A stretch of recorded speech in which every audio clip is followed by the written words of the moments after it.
रहीम अस्सलाम वालेकुम। मैं हूं दिशान अहमद सिद्दीकी। आप देख रहे हैं सबसे पहले पाकिस्तान। चौधरी परवेज इलाही को पाकिस्तान तहरीक इंसाफ की जानिब से मिलने वाली वजारत आला महंगी पड़ गई। 5 मरतबा रिहाई का परवाना मिलने के बाद चौधरी परवेज इलाही रिहा ना हो सके। कल लाहौर हाई कोर्ट में चौधरी परवेज इलाही साहब को पेश किया गया। नैब ने पहले तो उनको पेश नहीं किया, लेकिन जस्टिस अमजद रफीक साहब ने जो है कल सख्ती से नैब को अहकामात दिए कि चौधरी परवेज इलाही साहब को 1 घंटे के अंदर अदालत में पेश किया जाए। तो नैब की दौड़े लगी और बिलाखिर 11:50 पर नैब ने जो है चौधरी परवेज इलाही साहब को अदालत में पेश कर दिया। अमजद रफीक साहब ने चौधरी परवेज इलाही साहब से जब वो पेश हुए तो दोनों जानिब के फरीकीन को सुना और उसके बाद उन्होंने जो चौधरी परवेज इलाही साहब को जो है रिहाई के अहकामात दिए।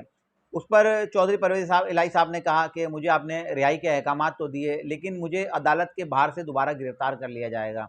उस पर जस्टिस अमजद रफीक साहब ने एक तहरीरी नोट लिखा, जिसमें उन्होंने तमाम इदारों को पाबंद किया कि चौधरी परवेज इलाही साहब को जो है 21 सितंबर तक गिरफ्तार ना किया जाए। जिसमें जो है nap, anti corruption, police, FI सबको पाबंद किया कि चौधरी परवेज इलाही साहब को अब जो है कोई भी गिरफ्तार नहीं करेगा। लेकिन चौधरी परवेज इलाही साहब ने अपने तहफ़्फ़ुज़ात का इज़हार किया। उन्होंने कहा कि मुझे फिर से गिरफ्तार किया जाएगा और जब तक तहरीरी हुक्मनामा नहीं मिलता हम यहाँ पर मौजूद रहेंगे। लतीफ़ खोसा साहब उनके वकील हैं, जो एक सीनियर वकील हैं, वो चौधरी परवेज इलाही साहब का केस लड़ रहे हैं। उन्होंने भी इस्तदा की कि हमें जो है मेरे मौक्किल जो हैं चौधरी परवेज इलाही साहब, इनकी जान को ख़तरा है, तो आप पुलिस को पाबंद करें कि पुलिस वाले जो है अपनी कस्टडी में चौधरी परवेज इलाही साहब को घर छोड़ कर आएँ। बहरहाल उस वक़्त जो अदालत में मौजूद थे 2 डीआईजीज़ थे, अली रिज़वी साहब और इमरान किश्वर साहब। इनको अदालत ने अहकामात दिए कि आप दोनों जो है चौधरी परवेज इलाही साहब के साथ जाएँ और इनको घर तक छोड़ कर आएँ। बहरहाल अदालती जो हुक्म था उसकी तामील की गई और चौधरी परवेज इलाही साहब अपनी गाड़ी में बैठे, उनके आगे भी मोबाइल पुलिस की, पीछे भी मोबाइल, 2 डीआईजी साहब जो है उनके साथ थे। तो जैसे ही एफसी कॉलेज के पास जब चौधरी परवेज इलाही साहब का काफ़िला पहुंचा, तो वहां गाड़ियां रोक दी गईं। जैसे ही गाड़ियां रुकी, सामने कुछ गाड़ियां खड़ी थी, उसमें से नकाबपोश लोग उतर के आए और उन्होंने डोर बजाना शुरू कर दिया चौधरी परवेज इलाही साहब की गाड़ी का। तो लतीफ़ खोसा साहब जिस तरह बैठे थे, तो बहुत ज़ोर से बजाया। लतीफ़ खोसा साहब को जब उन्होंने विंडो नीचे की, उनको कहा कि आप जो है प्लीज़ खोसा साहब बाहर आ जाएँ। और लतीफ़ खोसा साहब ने कहा कि हमें जो है वारंट दिखाए जाएँ, लेकिन वो नकाबपोश जो लोग थे उन्होंने वारंट नहीं दिखाए। लतीफ़ खोसा साहब का बयान भी मौजूद है कि ये रियासती दहशतगर्दी की गई है, मुसल्लह अफराद जो वर्दी में भी मलबूस नहीं थे, हमें ना वारंट दिखाए गए और चौधरी परवेज इलाही साहब को उठाकर ले गए।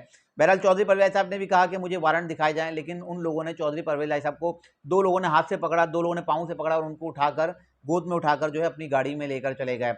तो उसके बाद जो डीआईजीज़ जो मौजूद थे वो एक-दूसरे का मुँह तकते रहे, जबकि उस हवाले से भी लतीफ़ खोसा साहब ने कहा कि जो डीआईजीज़ और पुलिस अफ़सरान थे वो तमाम लोग जो है मिले हुए थे और उन्होंने सहूलतकारी की है उन लोगों की जो चौधरी परवेज इलाही साहब को जो है गिरफ्तार करके या उठाकर लेके गए। क्योंकि लतीफ़ खोसा साहब ने कहा कि मैंने अपनी ज़िंदगी में ऐसा केस कभी नहीं देखा कि इस तरह से अदालती अहकामात को किस तरह से नज़रअंदाज करके चौधरी परवेज इलाही साहब को जो है उठाकर ले आया गया। बहरहाल चौधरी परवेज इलाही साहब को जब ले गए तो जो डीआईजीज़ जो वहाँ मौजूद थे वो एक-दूसरे का मुँह तकते रह गए और वो देखते रहे कि हुआ क्या है एकदम। तो कुछ जो वहाँ लोगों ने पूछा तो उनको बताया कि सिविल लाइन जो मुताल्लिका थाना है वहाँ लेकर गए होंगे।